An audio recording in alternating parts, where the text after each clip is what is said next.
নবীজি সাল্লাল্লাহু আলাইহি ওয়াসাল্লাম বলছেন, লাউ কানাতিদ দুনিয়া তা'দিলু ইনদাল্লাহ মিসলা জানাহি বাউদা মা সাকা কাফিরাম মিনহা শারবাতাম মিন মাইন। যদি দুনিয়া আল্লাহর কাছে একটা মাছির ডানা পরিমাণ মূল্য থাকতো, তাহলে একটা নাফরমানও দুনিয়ার মধ্যে পাপী এক ঢোক আল্লাহর নাফরমানি করে পানিও পান করতে পারত। মূলত আল্লাহর কাছে দুনিয়াটার মাছির ডানা পরিমাণ মূল্য নাই, এই জন্য নাফরমান খাইলেও আল্লাহ কিছু বলে না। আল্লাহ যেন ডাক দিয়া বলে, নাফরমান সেজদা দেস নাই, আর যা ভাত খা, ভাতে না খা, আমার দস্তরখান এটা দুনিয়া, আমি এটা বিছাই দিছি।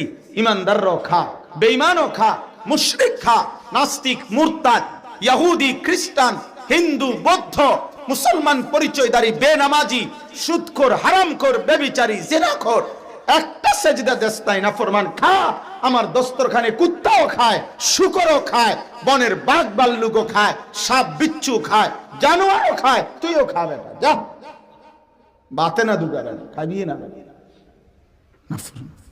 আখিরাত তোকে এক ঢোক পানি দেব, চোখ বন্ধ হবে যেদিন, আর কোনোদিন নাফরমান পানি মিলবে না, আর কোনোদিন সুখ মিলবে না।